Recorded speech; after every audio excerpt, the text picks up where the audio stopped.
Hello students, आज हम बताएंगे ज्योग्राफी में चैप्टर ग्लोब के बारे में। ग्लोब, अक्षांश और देशांतर। यहाँ क्वेश्चन अक्षांश और देशांतर से ही ज्यादातर रहेगा, ठीक है ना। तो यह बताते हैं चैप्टर के बारे में कि ग्लोब, अक्षांश और देशांतर के बारे में बताएंगे कि यह ग्लोब किसको कहते हैं, अक्षांश देशांतर क्या होता है, अक्षांश देशांतर से क्या क्वेश्चन बनता है और देशांतर से फिर क्या क्वेश्चन बनता है। इसको हम सारा पॉइंट यहाँ लिखे, ठीक है। तो इसको हम बताते हैं सिंपल से, ठीक है ना। तो ग्लोब क्या होता है इसको पहले समझते हैं। ग्लोब एकदम बेसिक से बताएंगे, ठीक है ना। ग्लोब क्या होता है, तो पृथ्वी के मॉडल को हम लोग ग्लोब कहते हैं। मतलब जो पृथ्वी है उसका एक मानक रूप होता है, जो हम लोग पूरा देश, विभिन्न देश, पूरा ग्लोब का मतलब विभिन्न देश को समझने के लिए, महासागर को समझने के लिए हम लोग को पृथ्वी का एक मॉडल की आवश्यकता होता है, उसी को हम लोग ग्लोब कहते हैं, ठीक है ना।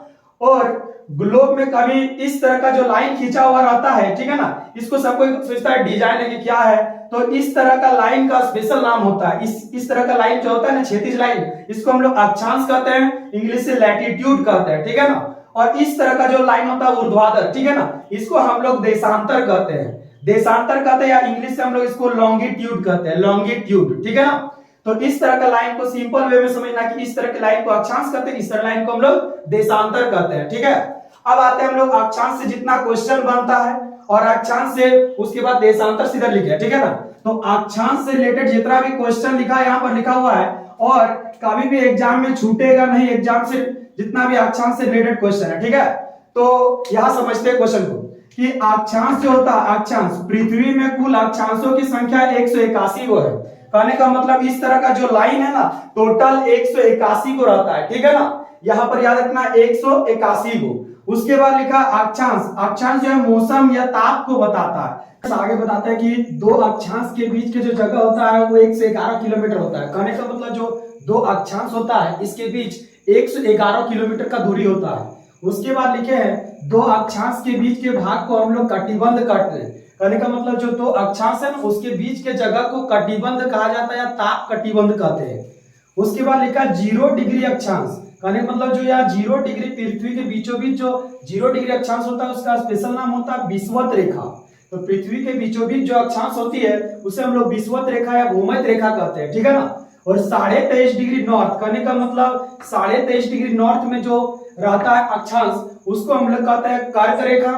और 23.5 डिग्री साउथ, कहने का मतलब 23.5 डिग्री साउथ में जो रहता है अक्षांश उसका नाम रहता है मकर रेखा, ठीक है ना। और उसके बाद थोड़ा फिगर यहाँ छाप दिए ताकि समझ में आएगा कि पृथ्वी के बीचों बीच जो अक्षांश होता है उसको विषुवत रेखा कहते हैं और 23.5 डिग्री नॉर्थ में जो रहता है उसको कर्क रेखा कहते हैं। 66.5 डिग्री नॉर्थ में जो रहता है उसको आर्टिक वृत्त कहते हैं और 90 डिग्री नॉर्थ में जो होता है उसको उत्तरी ध्रुव कहते हैं।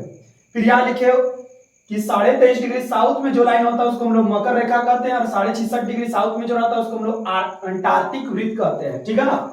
अंटार्कटिक वृत्त कहते हैं, अंटार्कटिक वृत्त कहते हैं, अंटार्कटिक वृत्त। और 90 डिग्री साउथ में जो यहाँ पर रहता है एकदम लास्ट पॉइंट उसको हम लोग कहते हैं दक्षिणी ध्रुव, ठीक है ना। और उसके बाद बताते हैं अक्षांश के बाद देशांतर के बारे में। तो स्टूडेंट्स आगे हम बताते हैं देशांतर के बारे में, ठीक है ना। देशांतर के बारे में बताते हैं।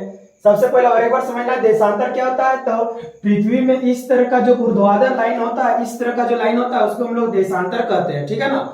और यहाँ लिखा है कुल देशांतरों की संख्या 360 होता है। ये अनगिनत नहीं होता, ठीक है ना, इसकी संख्या निश्चित होती है। इसकी संख्या 360 यह समय को बताती है। मतलब जो देशांतर रेखा, इस तरह का जो लाइन है देशांतर रेखा, इस समय को बताती है, ठीक है ना। कहने का मतलब पृथ्वी जब रोटेट करती है तो यहाँ पर समय में अंतर मिलता है। ई देशांतर से ई देशांतर में समय अलग मिलेगा। कोई देश यहाँ पर है, कोई देश यहाँ पर है, तो देशांतर के हिसाब से उसका समय को डिफाइन किया गया है, ठीक है ना। आगे लिखा है पृथ्वी के बीचों बीच दो देशांतरों के बीच का दूरी 111.32 किलोमीटर है। कहने का मतलब पृथ्वी का जो बीचों बीच है ना उस जगह पर दो देशांतर के बीच का दूरी 111.32 किलोमीटर है, ठीक है ना। और यहाँ नोट करके लिखे हैं कि ध्रुवों पर दो देशांतर के बीच का दूरी 0 होता है। कहने का मतलब जो उत्तरी ध्रुव है, दक्षिणी ध्रुव है, वहां पर देशांतर सट जाते हैं, इसलिए वहां पर देशांतरों के बीच का दूरी 0 होता है। तो कहीं पूछेगा देशांतरों के बीच का दूरी 0 कहाँ होता है, तो ध्रुवों पर होता है, ठीक है ना। उत्तरी ध्रुव दक्षिणी ध्रुव पर होता है। आगे लिखा है दो देशांतर के बीच के भाग को गौर कहते हैं। एक क्वेश्चन बनेगा कि दो देशांतर के बीच की दूरी को क्या कहा जाता है, कटिबंध कहते हैं कि गौर कहते हैं, तो यानी कि गौर कहते हैं, ठीक है ना। आगे लिखा पृथ्वी को 1 डिग्री देशांतर घूमने में 4 मिनट लगता है। पृथ्वी को 1 डिग्री देशांतर पूरा घूमने में, 1 डिग्री करने का मतलब 111 किलोमीटर घूमने में 4 मिनट लगता है, किसको? पृथ्वी को, ठीक है ना।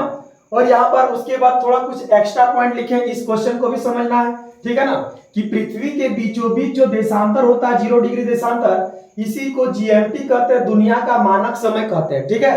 और इसका इधर वाला कहलाता है पूर्वी गोलार्ध, इधर कहलाता है पश्चिमी गोलार्ध। भारत जो है पूर्वी गोलार्ध इधर पड़ता है, ठीक है ना। और यहाँ पर समझना है 1 degree east, 2 degree east, 82.5 degree east में हम लोग का भारत का मानक समय जिसका नाम है IST, जो 82.5 डिग्री ईस्ट से होकर गुजरता है, ठीक है ना। और यहाँ कभी पूछेगा GMT IST के बीच कितना डिग्री का फासला होता है, तो 82.5 डिग्री का, ठीक है ना। और कभी टाइम पूछे तो 5.5 घंटा का, GMT और IST के बीच कितना घंटा का फासला होता है, तो यहाँ याद रखना है क्या, 5.5 घंटा का फासला होता है, ठीक है ना। और यहाँ पर IST हम बताएंगे कि जो इलाहाबाद से होकर गुजरता है, यूपी का इलाहाबाद से होकर गुजरता है IST, और इंडियन ज्योग्राफी में इसका फिर और भी विस्तार करेंगे, ठीक है ना। और यहीं पर जो है ग्लोब अक्षांश देशांतर का चैप्टर खत्म होता है। वीडियो अच्छा लगे तो इसे लाइक कीजिए, कमेंट भी कीजिए और अपने दोस्त को शेयर भी कीजिए। इस तरह का वीडियो हम और भी बनाएंगे, ठीक है ना। Thank you.